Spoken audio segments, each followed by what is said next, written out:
Okay, I am live here. I am live here in my car. Why am I live here in my car? Because, um, well, I've been working on a project and I've been looking to make a video to show it off, and I finally got it working enough to show it off a bit. Although, in the process of fixing some problems, I developed a new problem, which unfortunately means now I got to show off something that doesn't work, but it works good enough to use. And that's good enough for me to wrap this up and not tear it all apart again for this weekend, anyways, because I'm too busy to start tearing into this again. Anyways, as I've mentioned numerous times in discussion or posts or whatever, uh, last summer, went on a road trip with my siblings.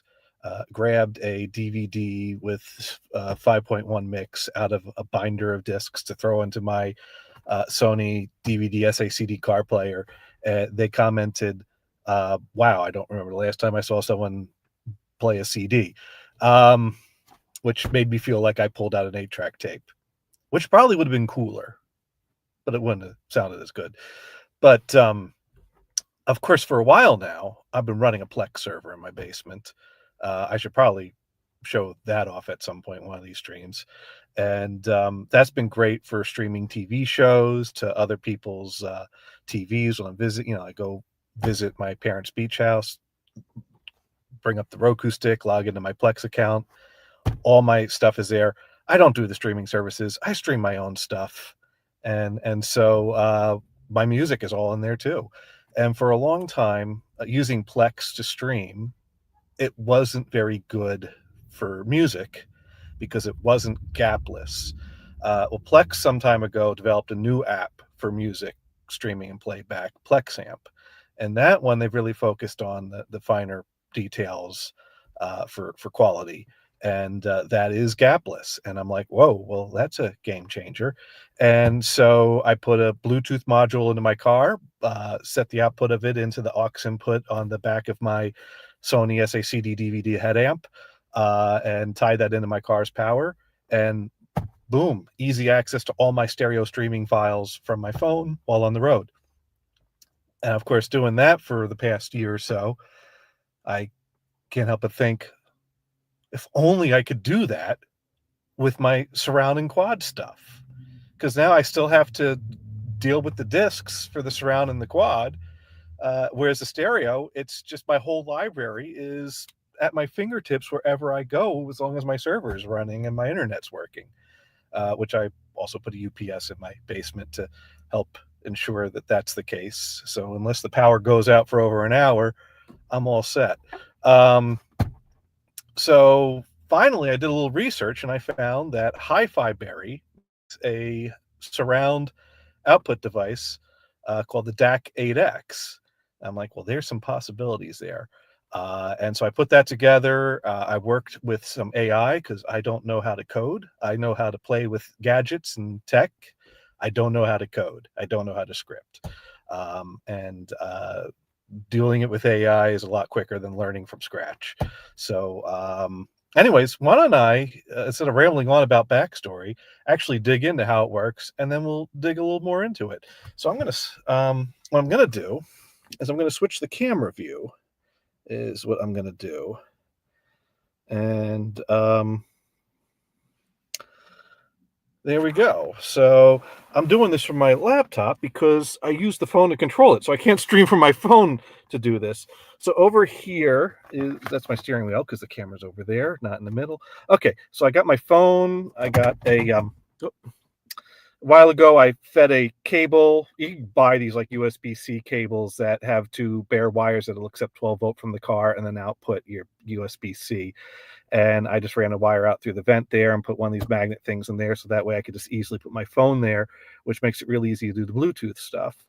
And so as you can see here, I've added underneath my standard head amp this switch box, which some of you may have if you like to hook up multiple quad things at the same time, because it's a component video selector, which gives you 5 channels for each of your inputs.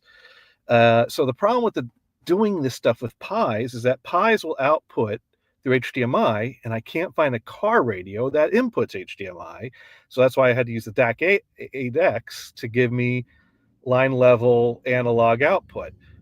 But I got to feed something that'll accept that line level analog output. So I had an amp put in the car, and I have this switch box switching between the head unit and my Pi to feed the amp.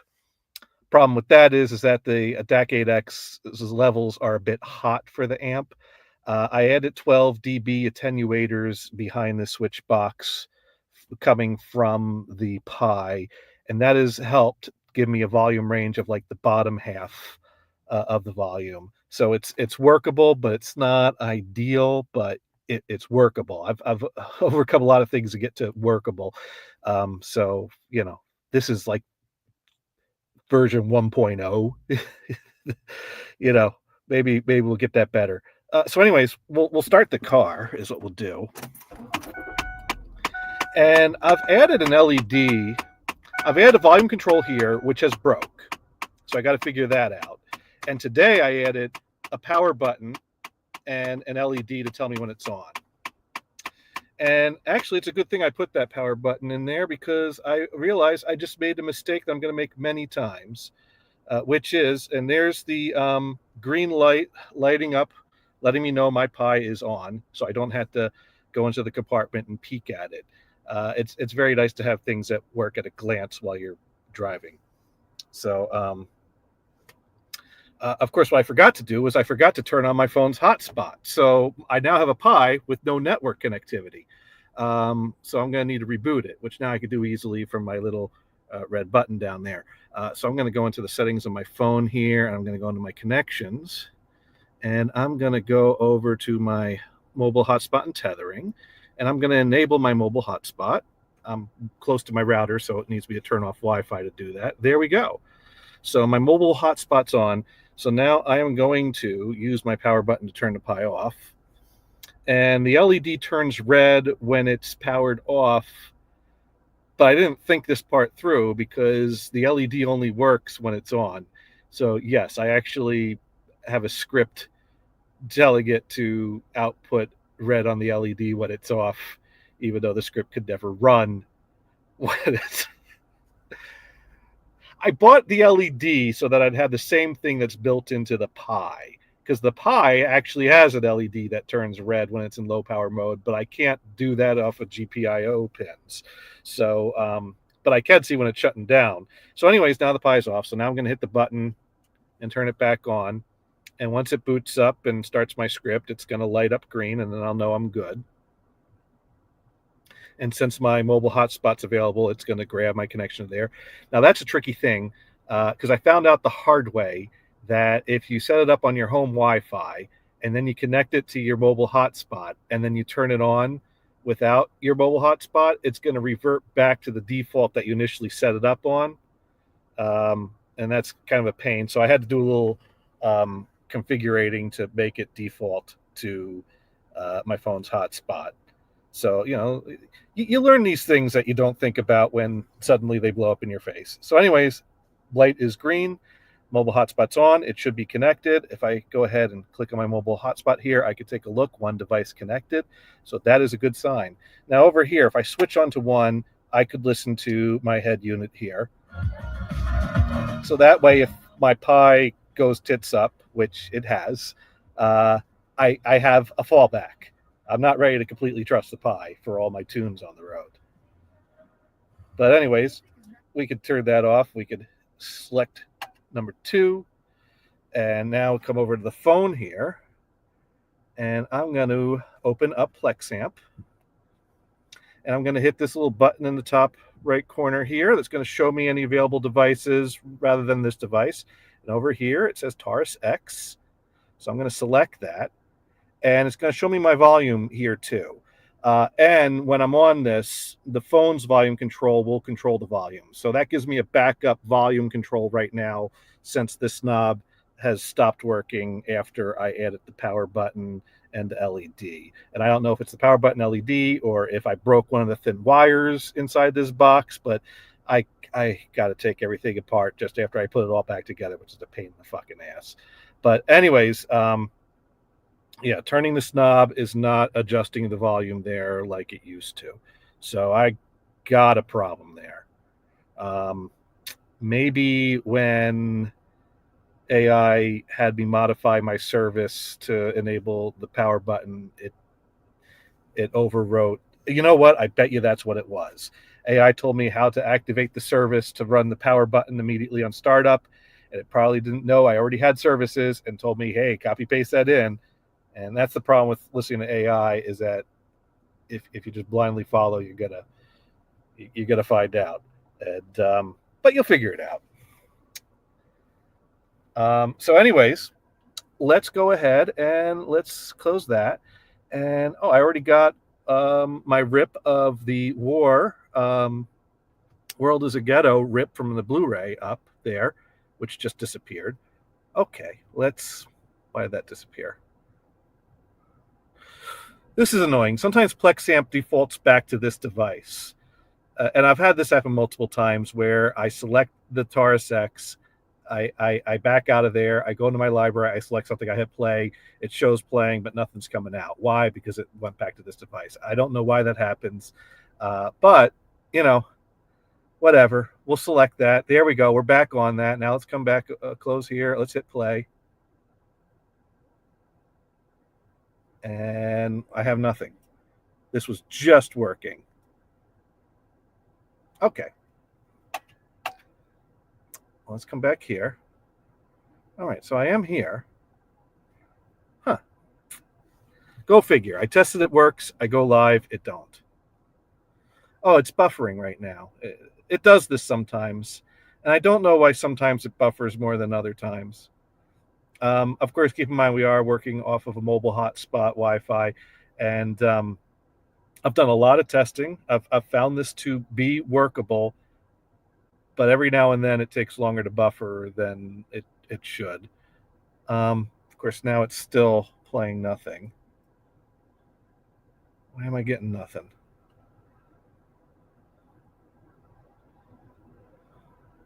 All right, let's close the app. Let's relaunch the app. All right, we're selecting that. Close that. Don't want to be there.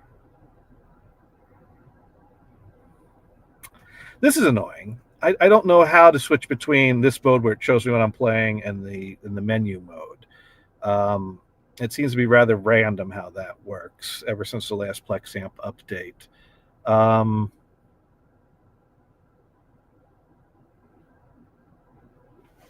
I do have everything connected. Yeah, I just had this working. The fuck?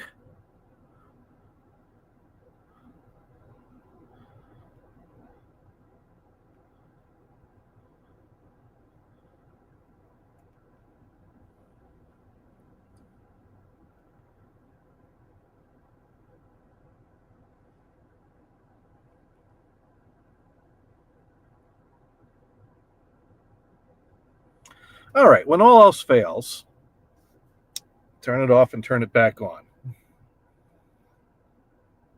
All right, so again, let's make sure my hotspot is still active. It should be.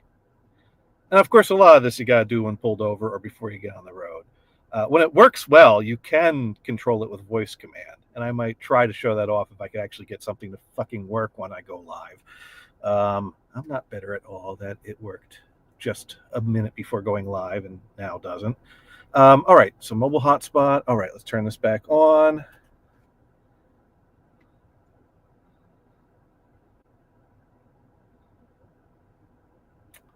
And we wait for it to boot up.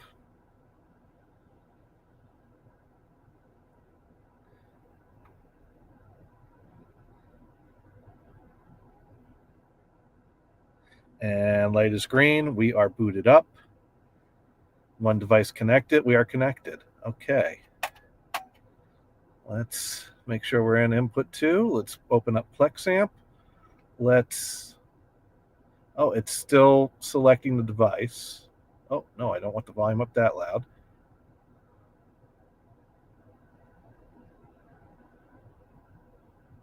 and I'm getting no volume. And oh, here we go. I got to hit the back button to come back here to my menus. Okay, so let's go to settings. Let's go to playback audio output. Oh, well, that's not even going to let me set it for this. I have to do it from like the computer browser. All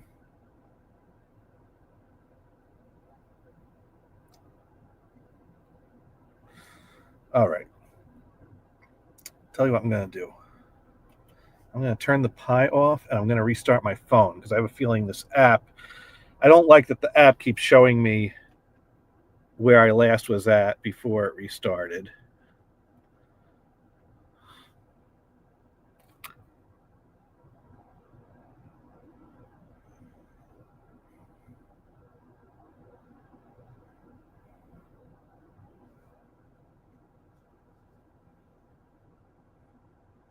And we'll get the phone back up. We'll get the hotspot back on. We'll boot the thing up. We'll see if we get sound. Meanwhile, let's just make sure the amp's working.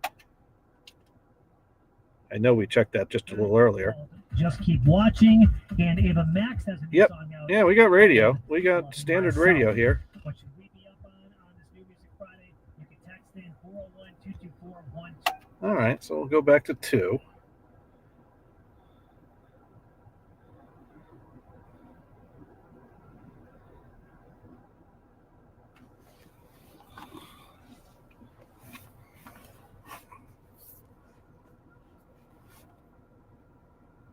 All right, there we go. Phone is booted back up. It's going to make me enter my password in because my fingerprint is not good enough when it first turns on. All right. There we go. Let's get that here. All right, so we're going to go into our settings. And my phone's going to think about that for a while because it's just turned on and it needs to load a bunch of things up.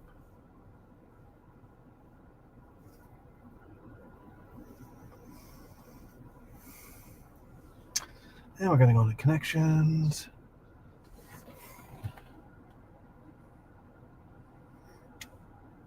And it's going to take its time thinking about that too.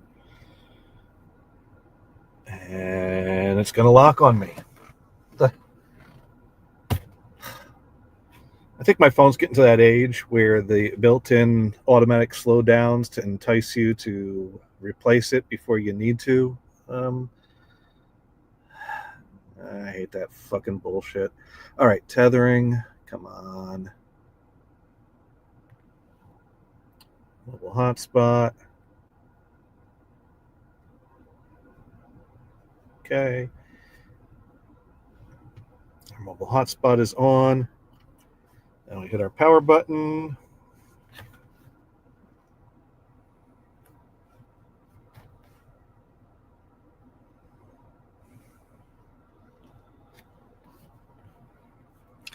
I hear the fan spinning up in the compartment there. We have a green LED. We have a device connected. Okay. Let's open PlexAmp.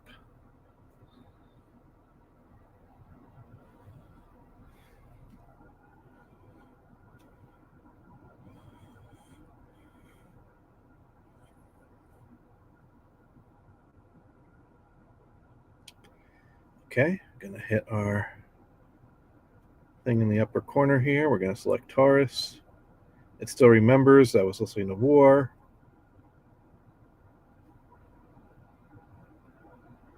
Let's instead go back to my library. Go to albums. Let's pick another album. Let's hit play.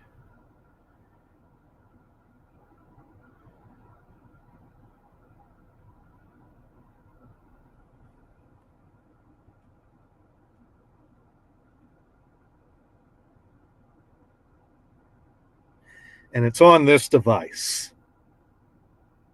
All right.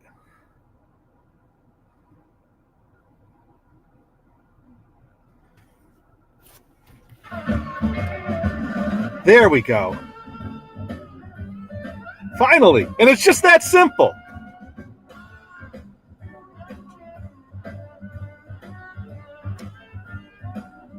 So there we go. We got the DTS version of Allman Brothers live at the Fillmore East.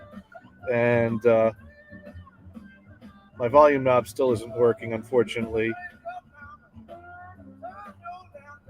But the app will use your phone's volume control. Although I've had that get glitchy at times. That's why I built in my volume knob. But I'm going to have to fix that. But as you can see, I'm a little under halfway and it's cranked. And that's with the 12 dB attenuators added in. So the level isn't perfect, but it gets me by.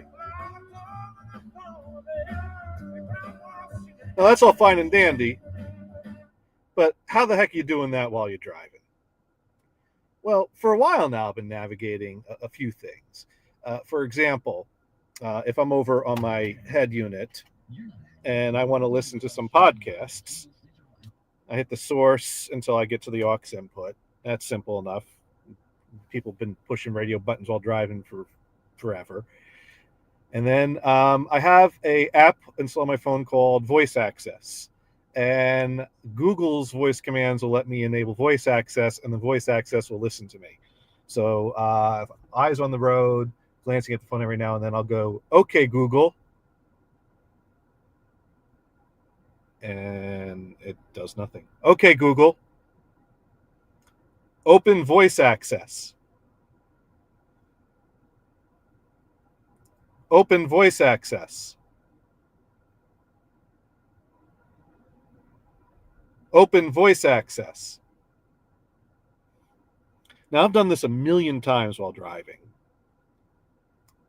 This happens occasionally. More often than not, I can at least get past this. There are times where I have to repeat myself a lot. But anyways, "Okay, Google. Open voice access."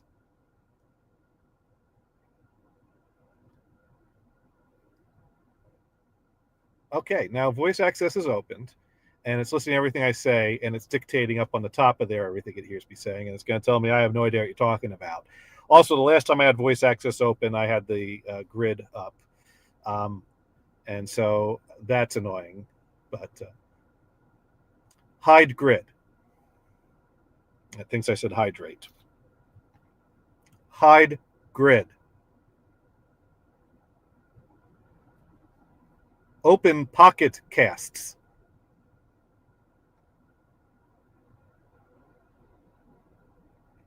Tap endless. Tap 1. And at this point, I might need to glance a little bit to see what episodes are there. Just to get enough of a glance to see like one word in the most recent episode. And then I could go tap inked. Tap play. Tap play. Tap 1.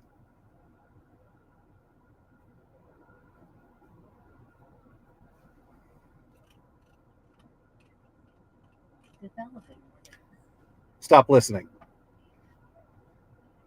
Usually I tell it open maps and then stop listening because usually I got my GPS up on my map while I'm driving somewhere. Now, right now, the podcast is very quiet. Why? Because I was adjusting the volume on the Pi and the volume was very quiet there. And unfortunately, that's carried over to the phone. So now I got to... EPS budget has gone up 60% while enrollment has decreased 50%. So anyways, it's kind of possible to voice command your way around a few basic things while on the road. So now, what if I decide I want to listen to something in quad? Okay, well, I'm going to hit button 2. I'm going to, okay, Google. Open voice access.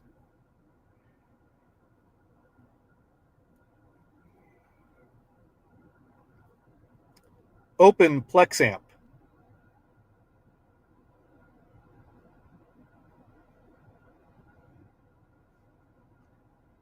I don't know a voice command to bring up the devices, so usually I just poke the top right corner, because if you know where to poke, it's easy enough to do.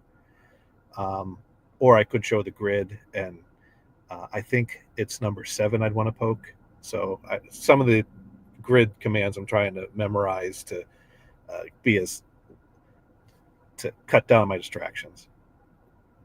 Show grid. Show grid. Tap 7. Tap Taurus. Tap close.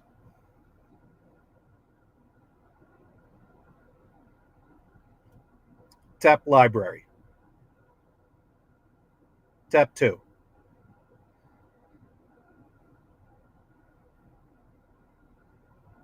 Go back. Tap collections.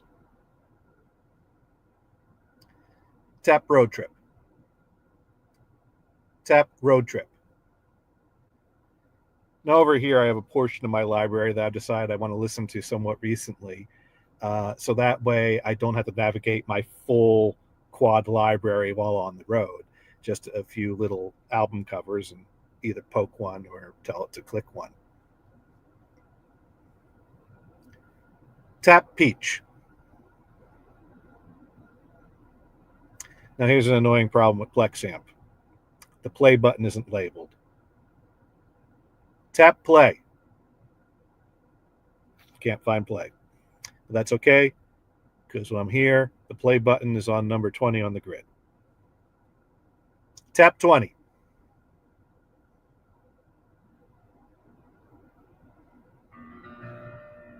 Hide grid.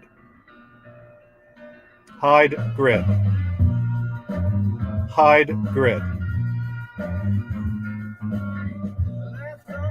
Hide grid.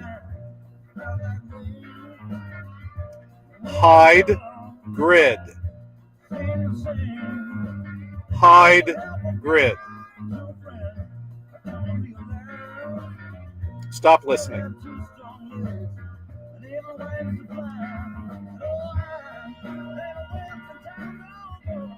So it's not perfect, but you can navigate your way around with a little voice command. You could have your whole quad library at your fingertips. Now, what's driving all this?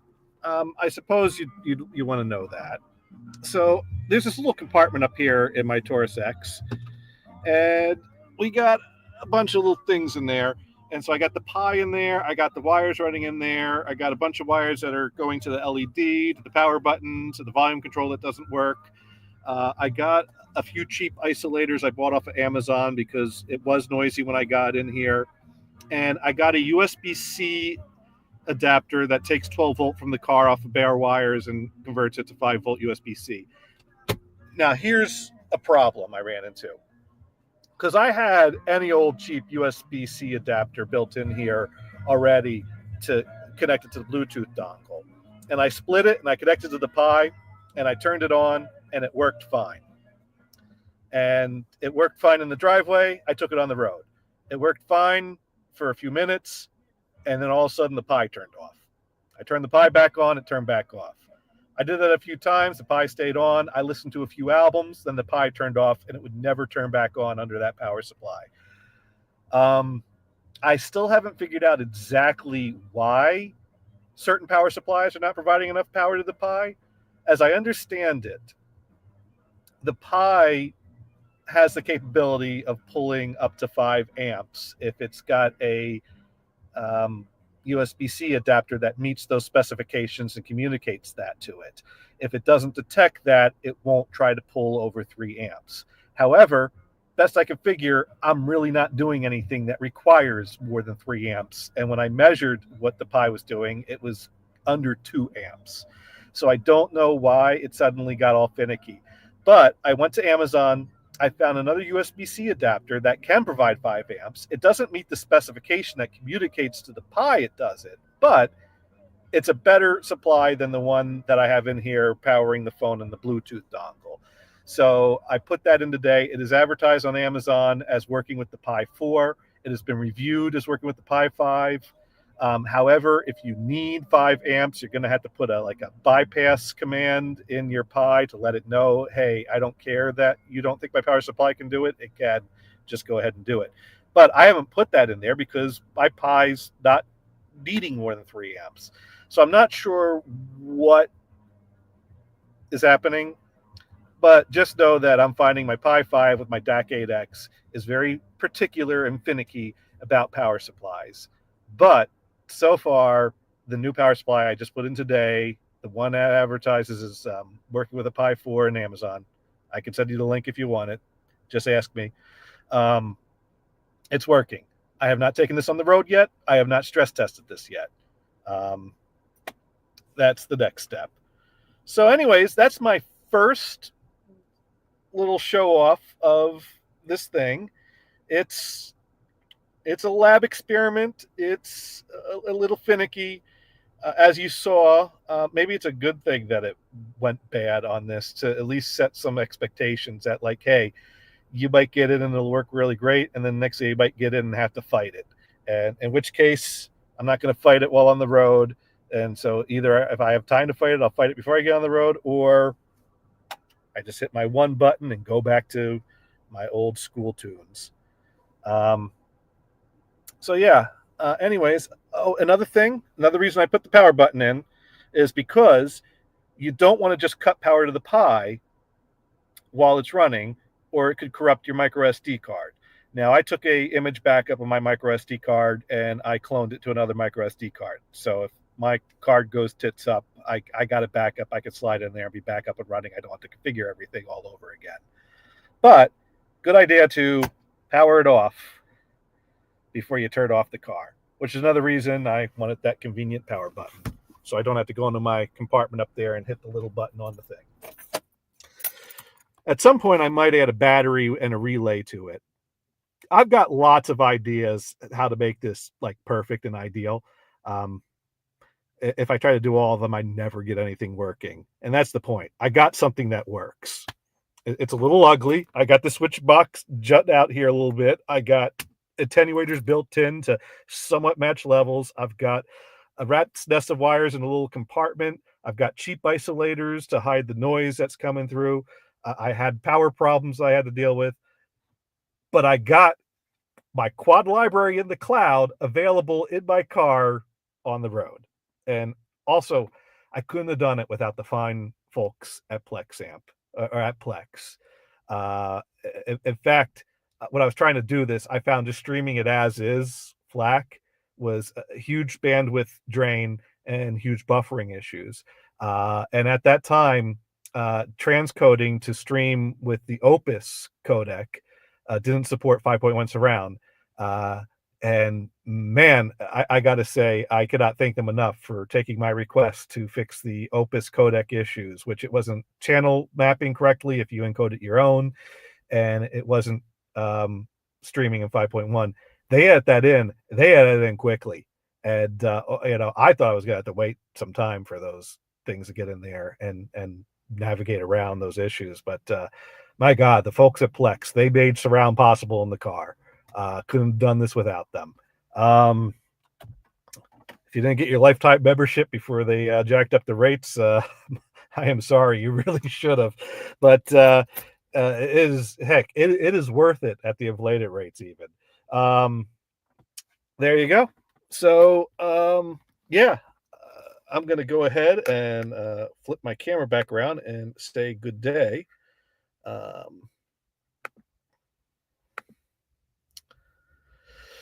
It's really hard to show off everything and explain everything. This has been weeks, hours, months in the making, putting together, getting to this point.